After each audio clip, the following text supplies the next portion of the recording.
how can you be unanimous with these 75 basis point increases when these financial indicators we thought are flashing red? They're going to be around in 100 years, GM, okay? Like, the jury's still out in whether Tesla's going to be around. Cathie Wood calls out the Fed, and this CNBC expert stunned me. You are in for a treat with this one. Let's take a look. Thank you, Sarah. Happy to be here. Wow, Cathie Wood just feels really happy. Maybe the markets have something to do with it. Today, ARK Invest, of course, was up quite a bit, just like Tesla's stock. Most EV companies were up too. BYD, though, the production cut rumors are not helping. So in a sort of perverse way, the banking turmoil has been really good for your funds, right? Because we've seen lower rates and all these tech stocks rally. Is that how you perceive it? Yes. In a way, typically when we know the Fed's going to pause, the market looks over whatever's going to happen tomorrow, and it may be 25 basis points. So I think we're there. I think the banking crisis has put us there. But I do think that, the Fed or the FDIC is here to save the day. I think that's too easy an answer right now. And I don't think that the Fed or many of the people I hear discussing this really do understand how harmful this is to the underlying economy. And our strategy tends to do pretty well when interest rates are coming down and when the cyclicals are weak. And I must give you and your team credit, because you're raising this question more as people are saying, no, there are two things going on here. One's financial stability, one is inflation. Well, they are related. And if we're right, and deflation is the bigger risk here, and we obviously our conviction has increased. We've been saying this ever since last spring when credit default swaps started going up on the banks. We were saying, ooh, there's a deflationary risk. And then we had the inverted yield curve. And then, my letter to the Fed, which basically was asking the question, how can you be unanimous with these 75 basis point increases when these financial indicators are yellow at best, and really, we thought, flashing red? Here is what is actually going on. I saw this clip. On the left side, we have a mother that is visually impaired, and a disaster almost happened here, but do not worry, this actually has a great ending, so don't worry about that. But I think this is a great way to actually explain what is going on with the economy. So on the left side, just assume this right here is the Fed increasing interest rates, and on the right side, let's assume that's the economy, which you will see falls off the cliff. But there's a silver lining in this. Lower interest rates will rush to the rescue, and as you will see, it will be just fine. Even though the train is coming, help is also on the way, and help gets there just in time for everything to end just fine. They are going to lower interest rates, right? Maybe not. We'll find out. I hope we also have a heart-touching ending. This story is quite beautiful. The person that saved the child was awarded a cash prize, and he gave half of that money towards the child's education. We need more people like that in this world. Well, you might get your wish. I mean, the Fed expected to raise 25 basis points tomorrow and then, according to the market, be done and start cutting, which I know would be helpful for you. But my question, Cathie, is the result of all of these issues and the lower rates is that the market now thinks we're headed for a deeper recession and starting to price in that, no longer the soft landing camp. And in that kind of period, wouldn't you want, especially technology stocks with better balance sheets that are more higher quality than the sort of newly profitable or unprofitable and riskier tech stocks that you're in? A lot of our companies had done secondaries when they were booming. The stocks were booming in 2020, early 21. And today what we find, now that they have the cash and they've been cutting costs, streamlining, our ARKK fund has a weighted, on a weighted basis, a runway of roughly 6 to 7 years of cash. Right here, I wouldn't really listen much to Cathie's answer. I mean, she always says that she wants to concentrate her investments during the bad times more. But here's what you see when you look at her positions. Only Tesla is at 10%. Everything else is not quite there. Now, notice this is on February 28th, and now Tesla, I think, might be over 10% actually. Yeah, looking right here, Tesla stock is now over 10%. But her current second biggest holding, Zoom, is only 8%. Nothing else is close to 10% even. And recently, when Tesla stock dipped just a little bit, they bought immediately. And it was a rather small amount. ARK Invest usually buys Tesla stock in batches of $2 million, $4 million, even $10 million, or even more than that. But this time it was a rather small amount.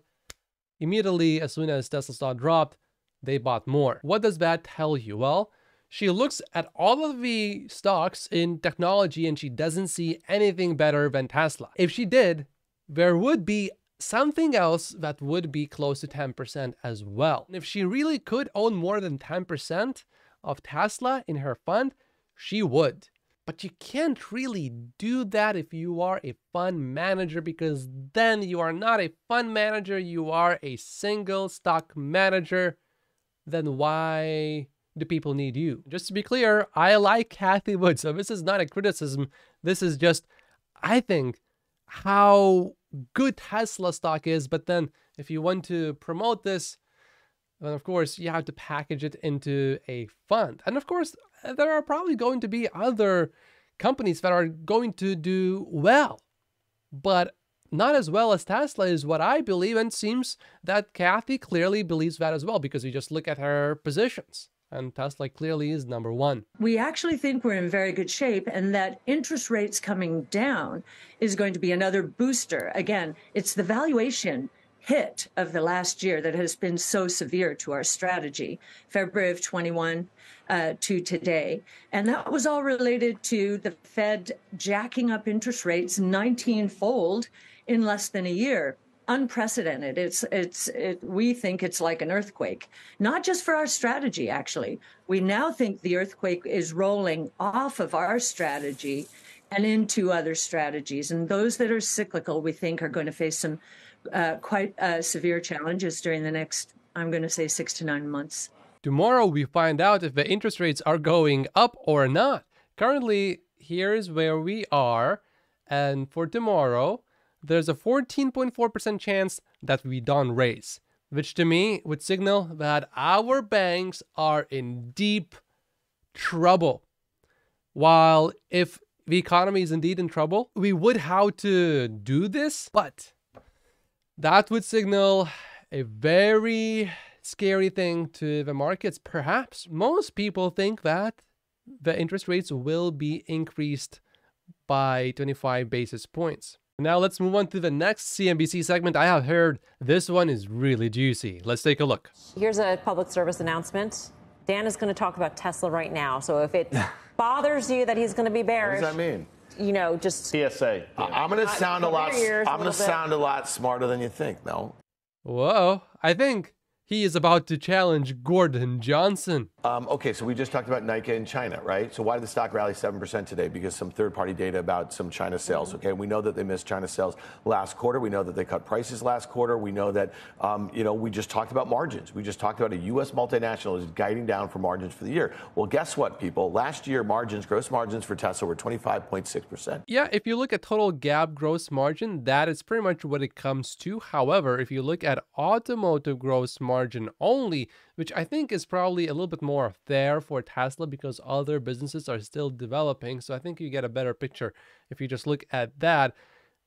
That will certainly come at a higher number because look at Q1, we had almost 33% gross margin, Q2 27, Q3 27.9, and then Q4 25.9%. So even the lowest number is higher than that average number. But of course, these will come down, but the question is by how much? Well, we will find out very soon on the next earnings call.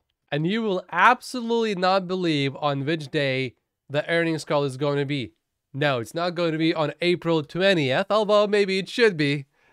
It will be on April 19th. I don't think this was said by Elon Musk. I think he would have insisted on April 20th. This year, consensus has them at 22.14. Is that incorporating the potential for a recession here in the U.S. or abroad? Is it pricing in any potential for all the competition that's coming online or any geopolitical issues as it might relate to China and Taiwan? So my point is, I actually think, flat to down EPS, which is what is consensus right now, might be the best case scenario, and margins could be under pressure further. So if this is a growth stock, if it's a margin story, and the margins and the earnings might be worse than what's expected right now, and I don't know how you could listen to everything I just said and not think that that's going to be the case, then the stock really shouldn't be rallying, in my opinion. Guys laughing. He did it, guys. He beat Gordon Johnson. Not even Gordon Johnson can make CNBC anchors laugh this much. Although he did make some points that we should all consider. I, for example, think that China is a real risk, and that is the biggest risk for Tesla stock short to medium term. But I don't see that as a long-term thing to really worry about, because I think the competition will come from China. And so if competition cannot come from China to, for example, the US and other US allies, then I think Tesla can just take that extra market share. Although we would lose the Chinese markets, I don't see that as a problem. But to suggest that the consensus is the best case, I think that is absolutely ridiculous, because the consensus has been always, for the most part, underestimating Tesla. Wall Street is still projecting about 6.5 million deliveries for Tesla in 2030. You know how much money was made short Tesla last year?